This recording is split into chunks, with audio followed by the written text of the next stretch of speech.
Okay, it's time we have a talk because I need to explain some things, get some things off my chest, and just, keep you updated with some of the things. Number one, why I'm not reviewing the Apple Mac Pro 2023. Number two, the channel has grown very big. Is it too big for me? Number three, sponsorships and have I sold my soul? Number four, answering your questions. Number five, reviews versus overviews. Number six, why Apple product reviews are a bit more complicated, and am I gonna review the Mac Studio with M2 Ultra chip? And number seven, why Pugetbench has screwed me over and wasted over 2 years of my work.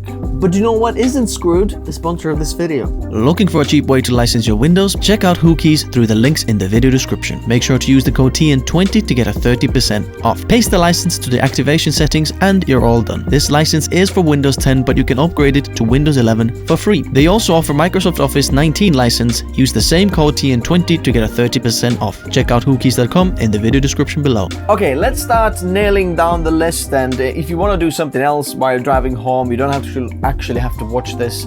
I just want to talk about certain things here in this video. So why I'm not going to review the Apple Mac Pro 2023 model is quite simple, because Apple did release the Mac Pro update, so it's not an Intel based Mac Pro anymore. It's the same tower, it's exactly the same design. Maybe they've finally designed or like changed some fine little things, but it looks to be pretty much the same. And now it's got the M2 Ultra chip, the same look. It's like, I don't know, 20 times something faster than the Intel one was. And it shows, look, now you have PCIe capability of expansion as well. PCIe expansion. PCIe slots, there's like PCIe Gen 4, X16 slots, and X8 slot, and PCIe Gen 3 slots. But here's a huge issue.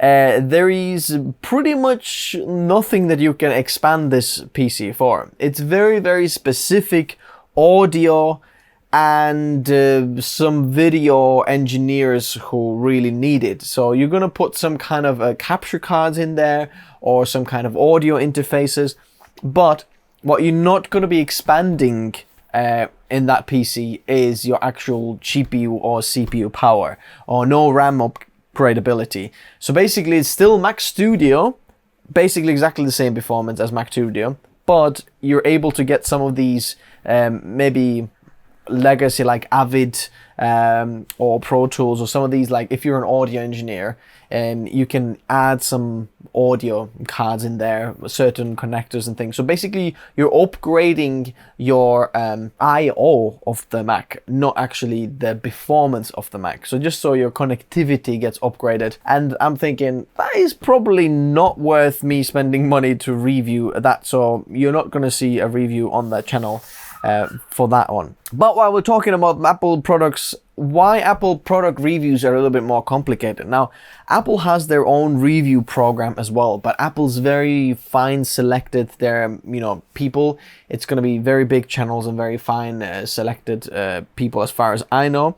It's like a closed circuit. It's like the elite of reviewers who get some Apple products for a lend. As far as I know, they're never for keeps. So this is like, okay, you review, you send it back, it gets reviewed, and then you send it back. It never like stays with any of the reviewers, but they do get it before the actual public or whenever you can buy the things. But usually what happens is like most of the channels just buy it in and then somehow find a way to finance the Apple product and then review it, which I've done previously.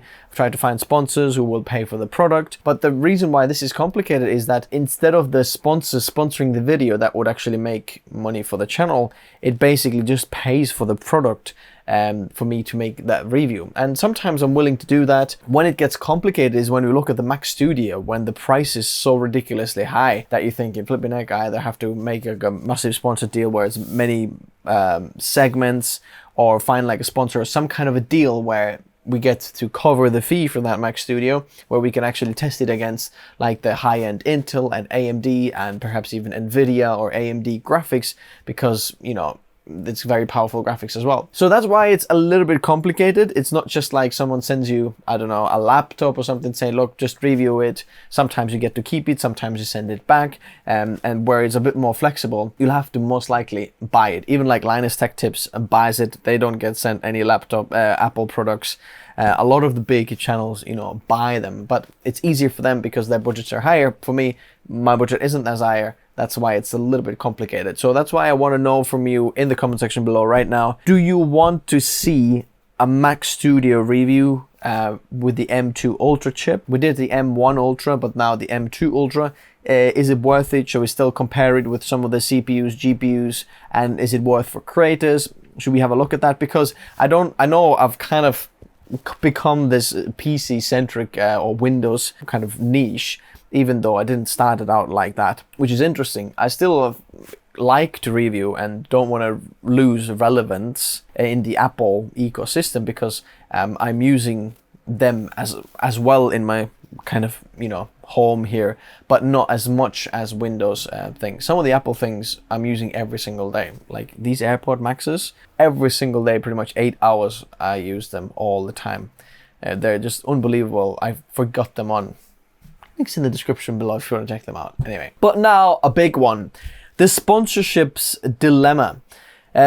Because what has happened is the channel growth, you know, I'm absolutely unbelievably grateful for having such a big channel, at least for me, to have so many of you always commenting, watching this. It's absolutely unbelievable. As we have grown the channel, there's certain products and brands that I am using, for example, or behind the scenes, because I'm using the same things as I'm reviewing sometimes, and some things that I'm using I'm just liking, or there's a certain companies that perhaps I'm thinking, I really like how they do things, or I'm really enjoying what they do for creators, or once I've reviewed the thing, I'm saying, look, this is so much better for creators.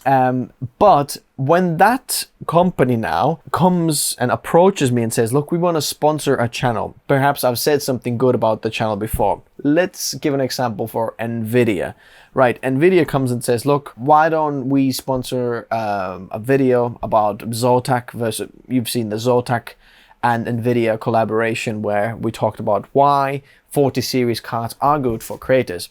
And even though I had already said everything, if you watched all the videos on my channel before, that wasn't new information. I had already said everything in that video previously on my channel, but to create an extra video, like they wanted to sponsor a video, a lot of people think that now I've been paid by NVIDIA and all the reviews that I'm doing now is kind of NVIDIA bias or something like that. That's what I've found. Like whenever I'm finding a cool product that I like and suddenly that company sees that I'm liking these products, they say, why don't we get this channel, Techno, this guy, because he likes our products. Let's sponsor a video about our new product, about something else, and let him make the video. Just introduce the product. It's not a review. I'll never let any company sponsor a review for me. It's an overview. You can't sponsor a review. That's just not happen. Or user experience review. I'm not sure how that works. It's always an overview of a product. Look, this is what the product can do, right? Then the kind of feedback that for some reason gets translated across to the audience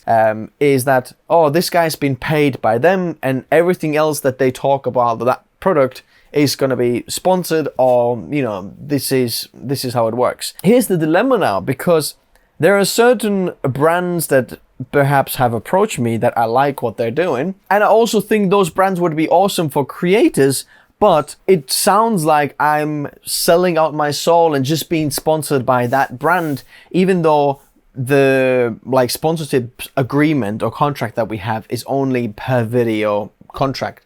There is no brand kind of contract that lasts like, I don't know, months and months and months. Usually this is like one video or something that someone sponsors, or the sponsored segments, which means that they don't even have a say of the rest of the video, but just that little sponsored segment, you agree how much that will work. I'm not sure if you know how YouTube works and how these, you know, big channels work. The dilemma for me is I don't want to accept a sponsorship from someone. Let's say Intel approaches me who says, look, why don't we sponsor a few of the episodes or a few products, whatever, and then people think that I've been paid by Intel and somehow my CPU reviews, for example, are biased somehow because Intel sponsored some other videos. So I'm just thinking, should I be accepting certain sponsorships so that I'm still gonna remain neutral? Because I know some of the bigger channels, they don't, receive any sponsorship. Some of the like biggest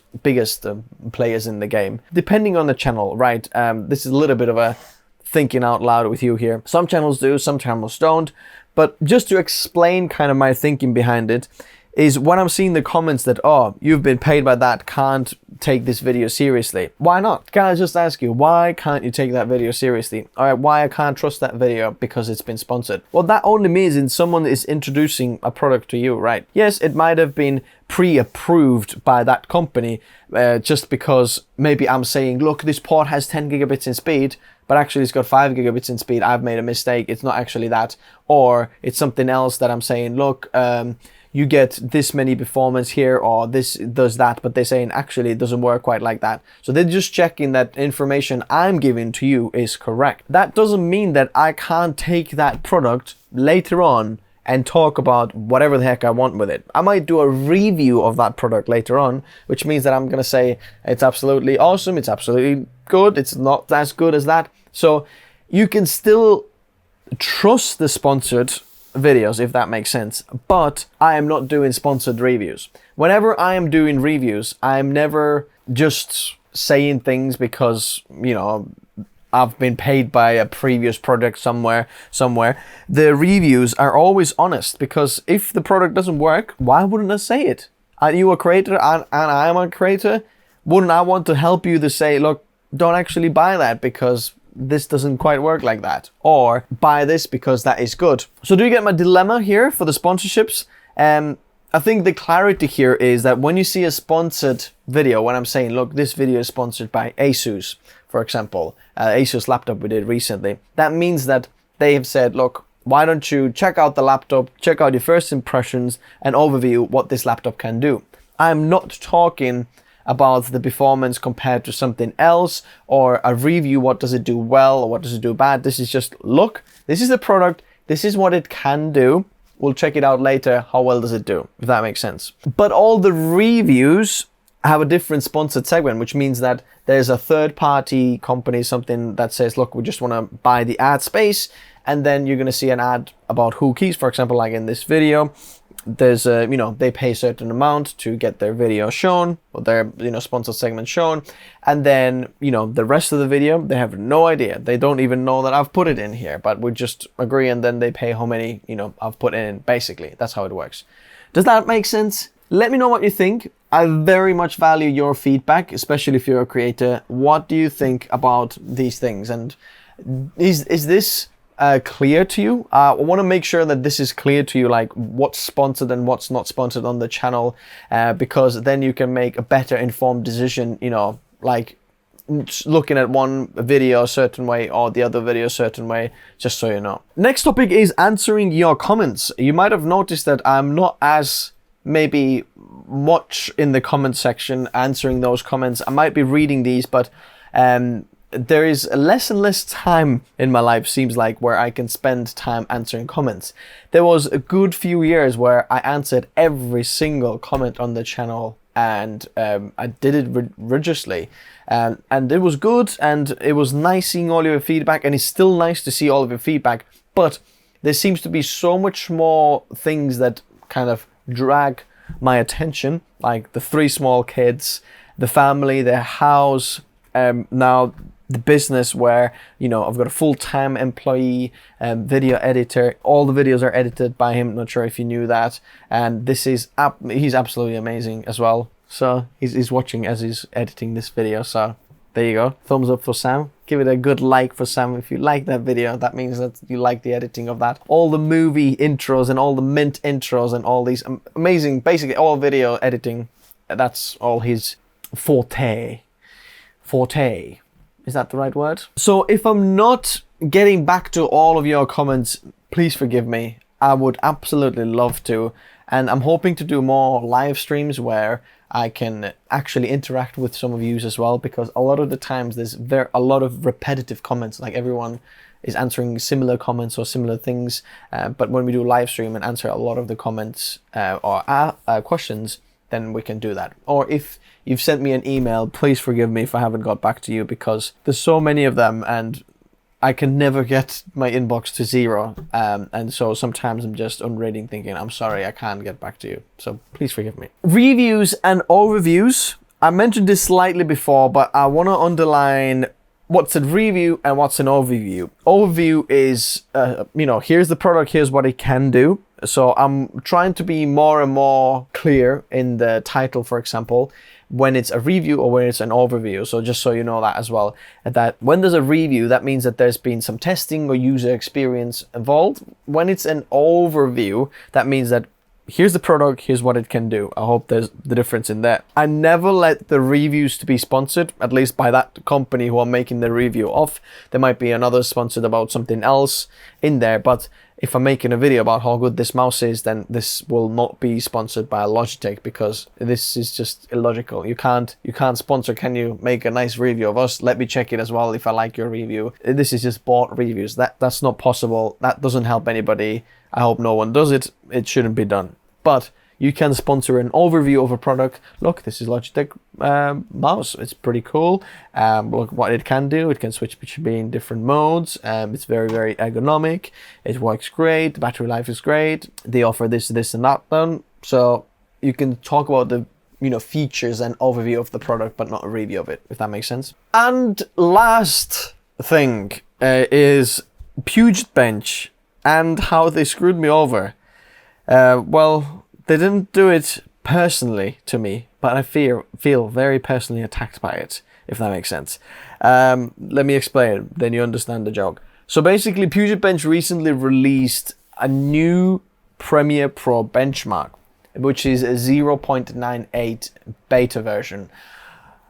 But the thing is, that means that all the previous Premiere Pro benchmarks mean nothing. Right? You can't compare the new benchmark to the old one. And they've got very valid reasons. And in fact, I actually like what they're doing. I like that they are releasing the new update, because they are improving the actual benchmark results and how accurate they are. Because previously the live playback speed on the benchmark affected a lot of the benchmark overall score, but it didn't give an overall good feedback how the processor or GPU or the media engine, whether on software or hardware, plays back certain codecs, whether it's H.264, 5, RAW or something.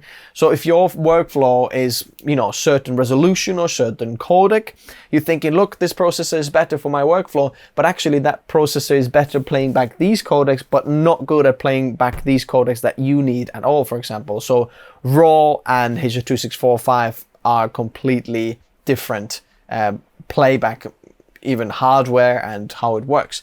So they've improved that. They've created like a bit of a updated test, and this is a major update. But what does it mean to me? That means that all of the last 2-3 years that I've collected benchmarks that I can always compare my new results to, look, this process is better than that one, it means absolutely nothing now. And I have to retest all of my 11th gen, 12th gen, 13th gen, Ryzen 5000, Ryzen 7000, and all of the GPUs, 4000, 3000. But the thing is, with GPUs, you might have noticed a lot of them are loaner products, which means that you get the GPU, you test it, whatever, get your benchmarks, collect B-roll, all the stuff, and then you send it back to some other media to review, or, in the UK here at least, the same GPU goes around circles. It might end up back to me for the second time or whatever, but that means that I don't have access to these. Like from 30 series, I only have 3070, 3050 and 3090. I've got 3 GPUs from 30 series. That means that now when the 4060 comes out, I've got no relevant information for you to give. And that's why you might still see some of the new things that are coming out with still an older Premiere Pro benchmark version. Just because I'm not looking forward to retesting all of that. That means building some of the test benches again. like pulling out Z590 boards. So I'm a bit screwed with my Premiere Pro benchmarks. So there's going to be a period where I'm going to have to switch over into a lot of testing and all the data collecting already what you're collecting, and then retesting, rebuilding. Okay, I know I'm a little bit moaning. You know, there's worse things in the world, and I'm sure a lot of people have a lot more suffering than I do, but it's pretty annoying. Let me know what you think in the comment section below. I'd love to hear from you. I'll meet you down there. And yeah, see you soon.